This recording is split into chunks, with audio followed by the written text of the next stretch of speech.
Olá, gente boa. Nós estamos aqui em nosso sexto encontro, sexto vídeo, sexto disco, Discipulado Continuado, e vamos falar sobre as 4 etapas do Discipulado Continuado. Recebemos a missão de falar do Deus vivo a todas as pessoas, ajudando-as a fazer parte da Igreja Viva de Cristo e a prosseguir no caminho da vida eterna, para que juntos adoremos a Deus e sejamos bênçãos onde quer que estejamos. Vamos por parte. Recebemos a missão. Missão é mais do que trabalho. Trabalhar é você pegar o ônibus, o trem, chegar lá na empresa e se é para varrer, vai varrer, se é para vender, vai vender, se é para telefonar, vai telefonar, se é para tomar conta, vai tomar conta e deu o seu horário, você volta para casa. Missão é aquilo que pai e mãe fazem. É cuidado a todo momento. De longe, de perto, por telefone, contato visual, segurando no braço, levando no médico, ensinando a fazer uma tarefa, disciplinando, sendo criativo para fazer a criança comer e tomar conta para ver se a criança está dormindo bem, se não está, acordar de madrugada, trocar fralda, mamadeira, banho, missão. Vão crescendo, ainda assim, toma conta daqui, toma conta de lá, verifica o que está acontecendo, o que houve, como é que está. Chegar à idade adulta, orienta, preocupado com o casamento, com a criação dos filhos, chegaram os netos, aquela coisa todinha e tudo tal. É para toda a vida. Então, recebemos missão, não um trabalho. A missão, qual a missão? A missão de falar de Deus. Então, eu e você precisamos falar de Deus para as pessoas. Mas quem é esse Deus? Não é um amontoado de letras que constrói apenas uma palavra abstrata. Não, falar de um Deus pessoal, de um Deus com quem nos relacionamos, o Deus vivo, por isso Deus vivo. Para quem? Todas as pessoas, todas as pessoas.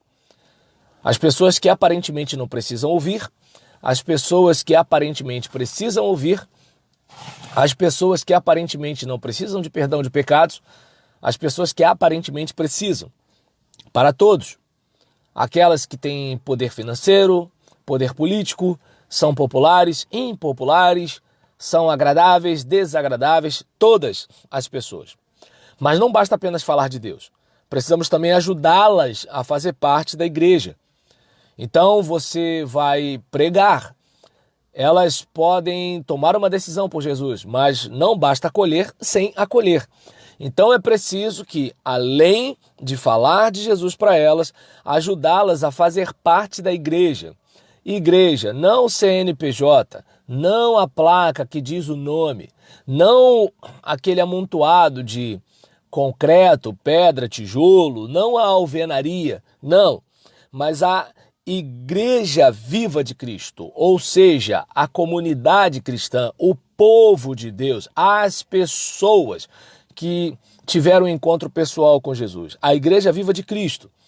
Não basta falar e ajudar a fazer parte da igreja, mas também é importante ajudar a pessoa a prosseguir. Por quê? Prosseguir na Igreja Viva de Cristo não é uma tarefa fácil. Então precisamos ajudar essas pessoas para quem falamos, ajudar essas pessoas para quem ajudar essas pessoas a quem ajudamos a fazer parte da igreja. É preciso ajudar essas pessoas a prosseguir no caminho da vida eterna. Para quê? Para que juntos, eu, você, a pessoa para quem você falou de Deus, a pessoa que eu ajudei a fazer parte da igreja, para todos nós, juntos, eu, você e elas, para que todos nós adoremos a Deus, porque o alvo é a glória de Deus. Mas não apenas adoremos a Deus numa cantoria dentro de um templo durante algumas horas. Não. Adoremos a Deus e sejamos bênçãos. Eu e você precisamos ser bênçãos. Onde? Intramuros e extramuros, não apenas na comunidade religiosa, não apenas na família, não apenas na rua, mas em todo lugar, onde quer que estejamos. Porque antes de partir, Jesus nos deixou a sua missão. É a nossa comissão. Portanto, vão e façam discípulos de todas as nações, batizando-os em nome do Pai, e do Filho, e do Espírito Santo, ensinando-os a obedecer tudo o que eu lhes ordenei. E eu estarei sempre com vocês até o fim dos tempos. Mateus 28, versículos 19 e 20. E eu tentei dividir estes versículos em 4 etapas para o discipulado, que são pescaria, integração, treinamento e diaconia. Pescaria. Eu e você, que entregamos nossa vida ao Senhor, eu e você existimos para alcançar perdidos. A sapataria existe para vender sapato. Ela pode vender meia, ela pode vender lenço, ela pode vender cinto, mas se ela não vender sapato, ela não é sapataria, certo? Então, a padaria, ela pode vender refrigerante, ela pode vender cerveja, ela pode vender picolé, ela pode vender um monte de coisa. Mas se ela não vender pão, ela não é padaria. O negócio da igreja é gente. Então, existimos para alcançar perdidos. Nesta etapa, os pescadores, eu e você, que tivemos o encontro pessoal com Jesus, utilizam o pré-evangelismo e o evangelismo como ferramentas. Então, na pescaria, os pescadores utilizam o pré-evangelismo e o evangelismo como ferramentas. E daqui nós fazemos a ponte com o imperativo de Jesus. Fazei discípulos. Fazei discípulos. O que seria o pré-evangelismo? O pré-evangelismo seria aquele conjunto de estratégias para travar novos relacionamentos e reduzir obstáculos. Muitas vezes, nós não alcançamos pessoas para Cristo por falta de relacionamento. E muitas vezes, nós temos dificuldades para alcançar pessoas por causa de obstáculos. Então, o pré-evangelismo eu ainda não evangelizei a pessoa. Ainda não tivemos essa oportunidade, mas eu vou reduzir todo tipo de impedimento e eu vou construir todo tipo de ponte, certo? Eu vou me aproximar da pessoa e vou tentar eliminar todo tipo de barreira. Para isso é o pré-evangelismo. B, evangelismo, certo? Quanto à questão do evangelismo, nós temos aqui o como fazer com que o evangelho alcance outra vida.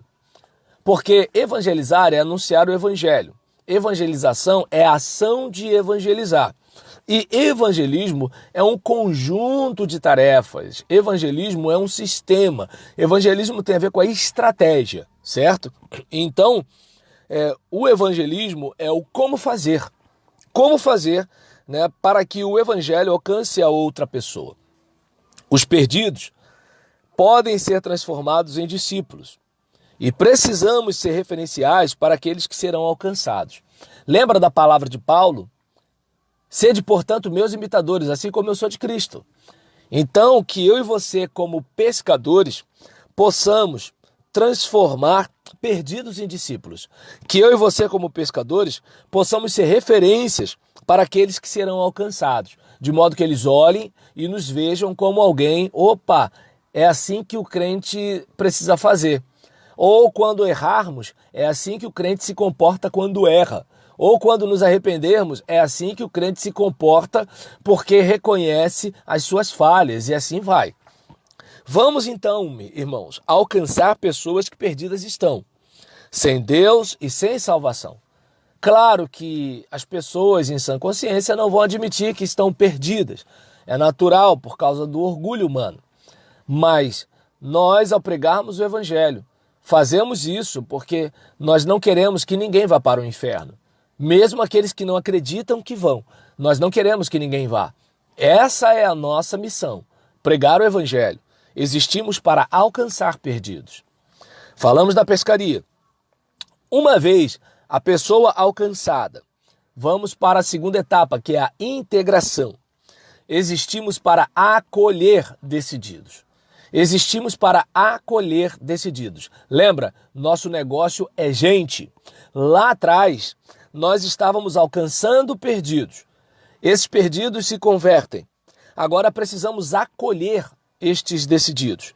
Nesta etapa, os pescadores, eu e você que entregou sua vida a Cristo, se tornam discipuladores e utilizam o pós-evangelismo 1. E aqui a gente pega o verbo no gerúndio, batizando-os. Então a gente lá atrás pegou o imperativo, fazei discípulos, lembra? E Jesus vai continuando a sua ordem, dizendo que, não é apenas fazei discípulos batizando-os. Então nós observamos aqui que cabe aos que chegaram primeiro a integração dos que chegarem depois. De acordo com Hebreus 10, versículo 24 e versículo 25, nós precisamos estimular os irmãos à prática do amor e das boas obras.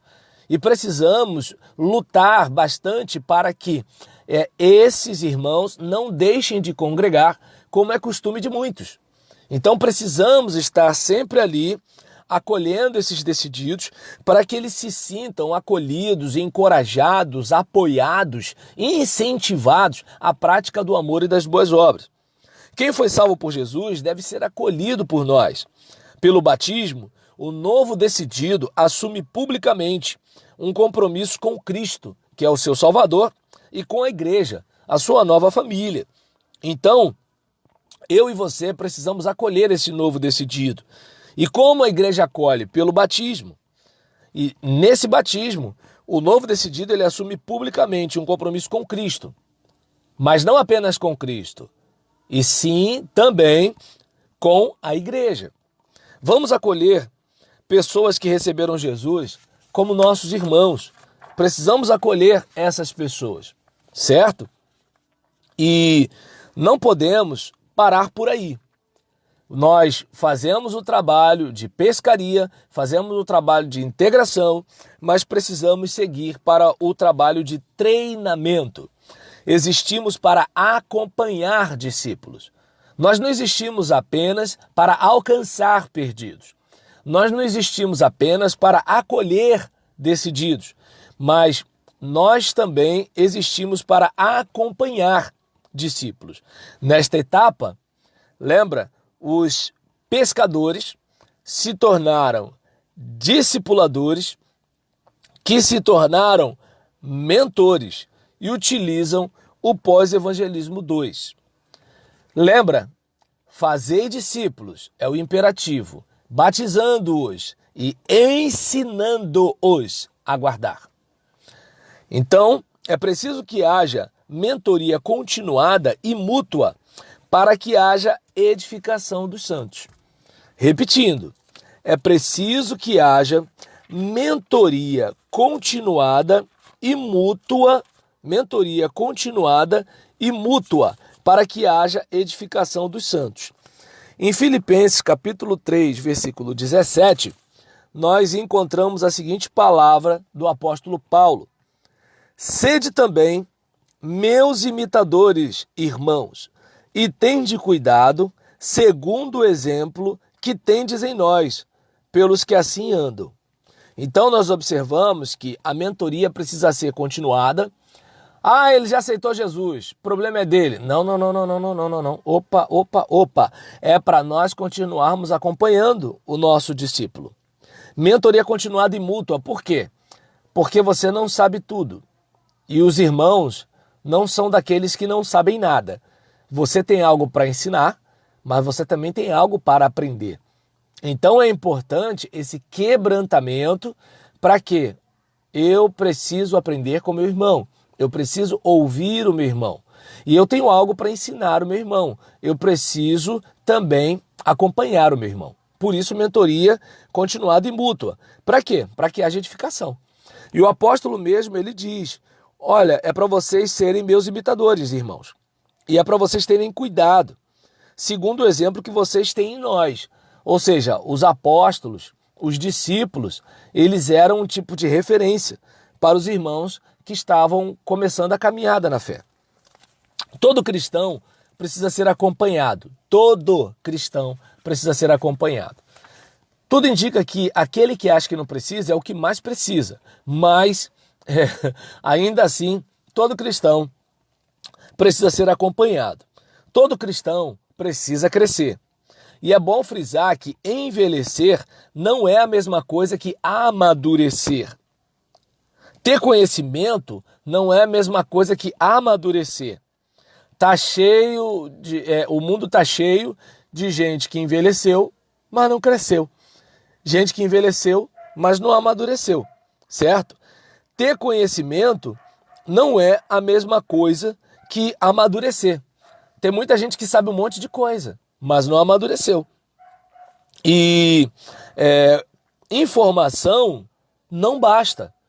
Ah, mas porque se eu fizer exercício físico, eu vou ter mais saúde. Tá, beleza, parabéns, você tem informação. E daí? Certo? Ah, porque fumar faz mal à saúde. Uau, parabéns, você tem informação. E, entende?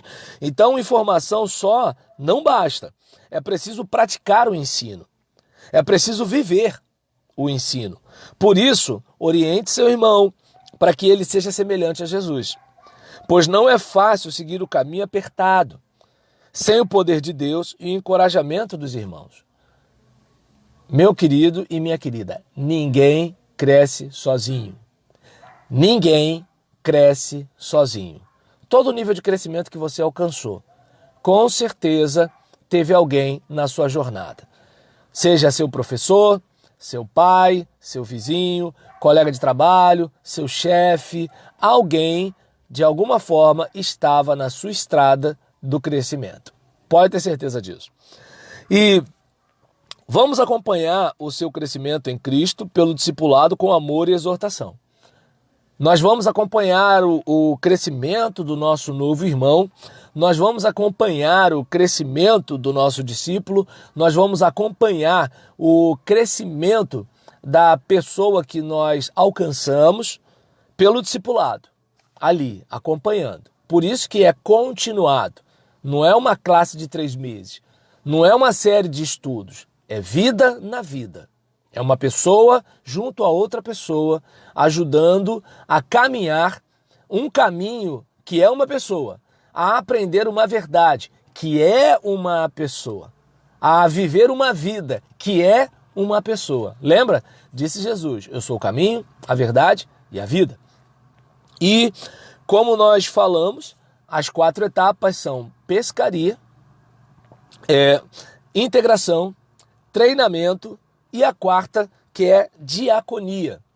Nós, além de existirmos para alcançar perdidos, existirmos para também acolher decididos, existirmos para acompanhar discípulos, nós também existimos para ajudar pessoas. A igreja não existe para si, a igreja existe para os outros. Repetindo, a igreja não existe para si, a igreja existe para os outros. Se a igreja ficar em si mesmada, ela é tudo menos igreja. Porque a igreja existe porque Deus quer salvar a humanidade. A igreja existe porque Deus quer restaurar pessoas. A igreja existe porque Deus quer libertar oprimidos. A igreja existe porque Deus quer levar para o céu pessoas que estão indo para o inferno. A igreja existe por causa dos outros. Ela não existe por si mesma, para si mesma, certo? O CNPJ pode até ser, a alvenaria pode até ser, mas agora o povo de Deus regenerado pelo poder do evangelho, esse não. O povo de Deus existe para os outros, por quem Jesus morreu. E aí, a 4ª etapa, que é a diaconia. Existimos para ajudar pessoas, sejam decididos, sejam perdidos, sejam discípulos, seja quem for, certo? Existimos para ajudar pessoas. Nesta etapa, os mentores equipam seus discípulos, discipuladores e pescadores, utilizando as 4 ferramentas. O disco 1, o disco 2, o disco 3, o disco 4, desde o pré-evangelismo ao pós-evangelismo 2. E aqui a gente usa o verbo na terceira pessoa do plural. Ide ou vão, certo? Assim como Cristo foi enviado pelo Pai, somos enviados pelo Filho. O próprio Jesus disse, assim como o Pai me enviou, eu vos envio a vós. Da mesma forma, lembra? Como Deus ungiu a Jesus de Nazaré com o Espírito Santo e poder. O Filho do Homem veio buscar e salvar todo aquele que se havia perdido. Então a gente percebe, né, que onde está o aflito e o necessitado, e Deus quer alcançar essa pessoa, a igreja precisa ir. Porque somos a comunidade do reino, a igreja do Messias, o corpo de Cristo. O mesmo poder, o mesmo Espírito que atuou em Cristo, atua em nós também. Então, nós fomos libertos para libertar, nós fomos abençoados para abençoar, nós fomos curados para curar, certo? É bom a gente não esquecer isso. Temos o privilégio de colaborar com Deus para a restauração dessa humanidade caída, certo? Então, vamos lá. Cristo deixou o céu a fim de nos alcançar para Deus. Devemos também deixar a nossa zona de conforto para alcançar almas para Deus. Existimos para ajudar pessoas. Não basta ser membro. Quando nos importamos com alguém, construímos pontes. Então, vamos ajudar as outras pessoas para que possam também aprender a cuidar de gente e agradar a Deus. Certo? Então, se você tem acompanhado os vídeos, ou se você tem lido a apostila, se você tem frequentado as aulas, você sabe que tem as tarefas de casa. Ficar só assistindo o vídeo não vai adiantar. Ficar criticando a igreja, dizendo que a igreja não vai para a rua, não vai adiantar. Ficar falando para as pessoas que a gente tem que sair das 4 paredes, não vai adiantar. A gente precisa levantar a cadeira e ir para a rua. A gente precisa fazer a nossa parte. E não precisa chegar e ir metendo as caras. A gente pode começar com o pré-evangelismo. A gente pode começar tendo a evangelização como um estilo de vida. Entende? De modo que a gente construa pontes e reduza, né, os impedimentos. Beleza? Então, tarefas. Continue se empenhando em cumprir as tarefas do encontro anterior. Você deve lembrar, né, que no encontro anterior a gente pediu, inclusive, para você se empenhar com as tarefas anteriores, para você fazer uma visita a um amigo de um novo crente, para você memorizar os versículos da Estrada Romana, para você convidar pelo menos uma pessoa para o culto, para você dar outro presente para uma das 10 pessoas da sua lista e para você fazer uma pesquisa religiosa com a pessoa mais receptiva dos seus 10 e trazer uma cópia. Além de tentar compartilhar a Estrada Romana com alguém. Beleza? Então, aqui a tarefa de hoje, além de continuar se empenhando para as tarefas anteriores, é você memorizar os versículos da Estrada Romana. E que tal convidar pelo menos uma pessoa para o culto da igreja? Pelo menos uma pessoa. Custa. Oi, fulano, tudo bem? Passei aqui para dizer que, olha, vai ter culto na nossa igreja. Aparece lá, entende? Outra coisa, tentar compartilhar a Estrada Romana com alguém. Que tal? Hein? E oferecer a sua casa para um frente de quintal. Um violão, um louvor, o pessoal em volta, que tal? Deve ser legal, né? Então, e sempre bom memorizar a Estrada Romana. Romanos 3,10, ninguém é perfeito. Como está escrito, não há nenhum justo, nenhum sequer. E aí a gente conta a história do limoeiro e do porquinho. Não tem como um limoeiro produzir laranja, certo? Porque para produzir laranja ele teria que ter sua natureza transformada.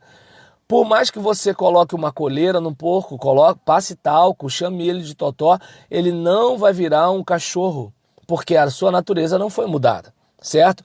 Não tem como ser salvo sem ter a natureza mudada pelo poder do Evangelho. E Romanos 3,23, somos pecadores. Romanos 3,23 diz que todos pecaram e destituídos estão da glória de Deus.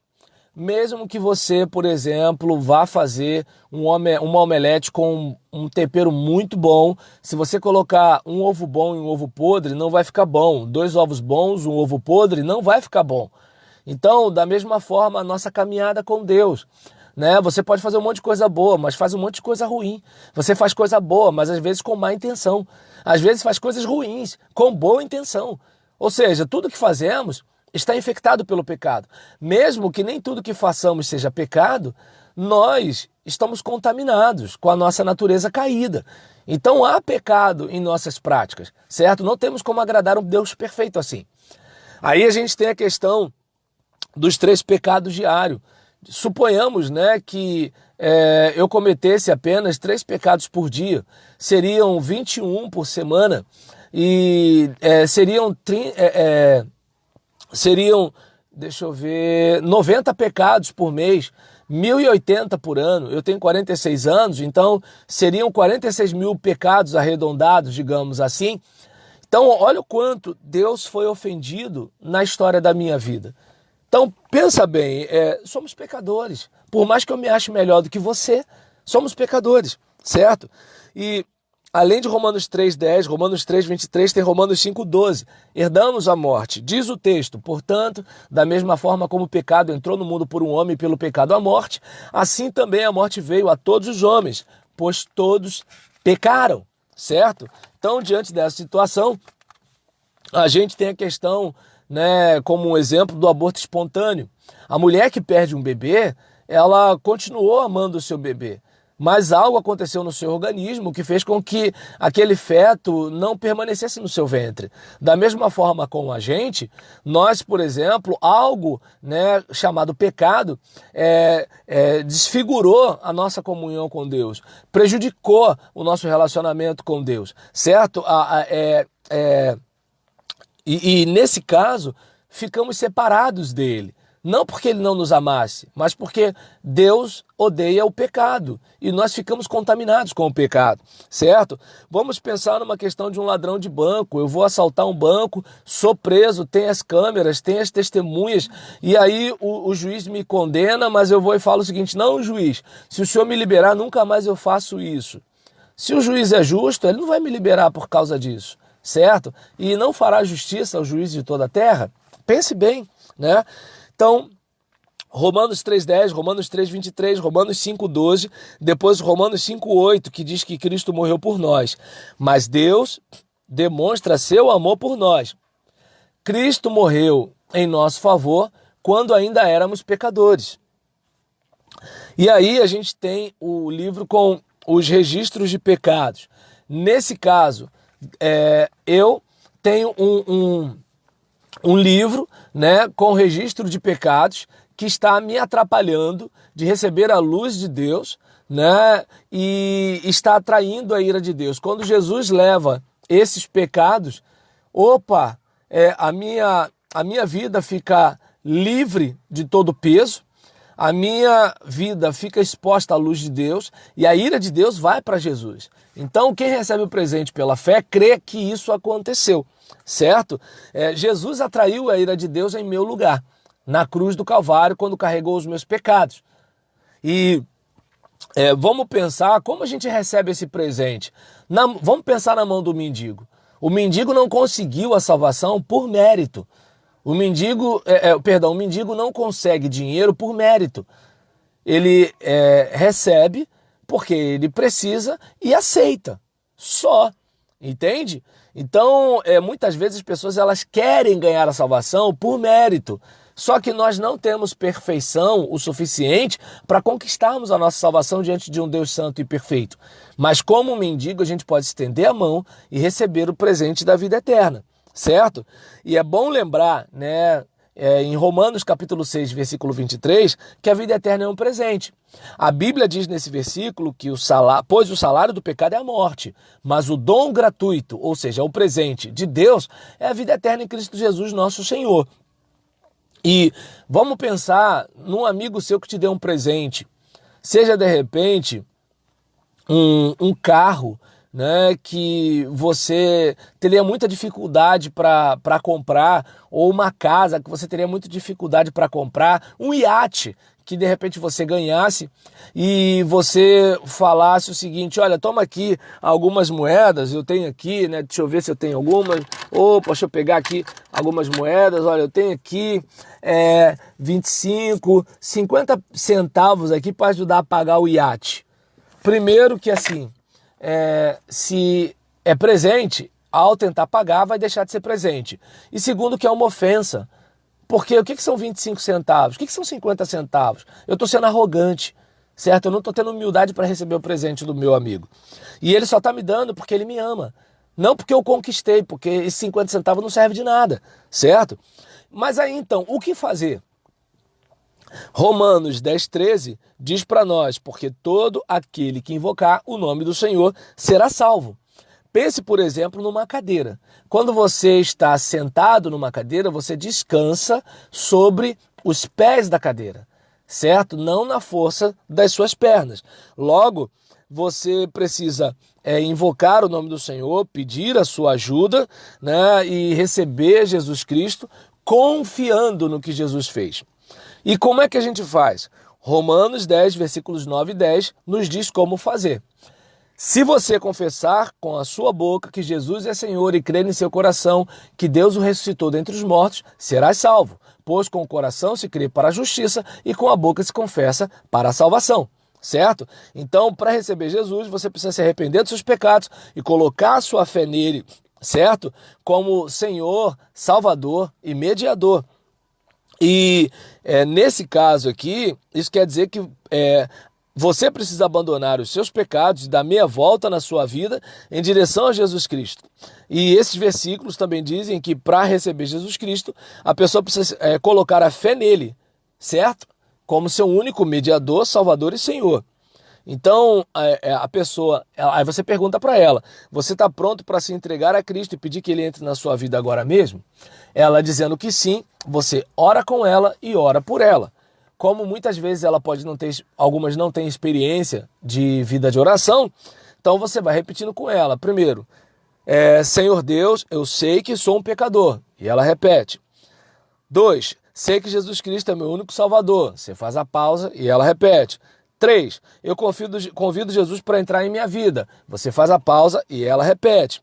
4, entrego minha vida a Jesus e o recebo como meu único Senhor e Salvador. Pausa e ela repete. Aí você ora com ela, depois os dois ora por ela, perdão, os dois falam amém. E aí vem a pergunta: você gostaria de receber visitas para saber mais a respeito da sua decisão de receber Jesus Cristo como mediador, Salvador e Senhor? Se ela disser sim, preencha a decisão e começa a acompanhar o seu novo discípulo. Amém? Então valeu. Até o próximo encontro.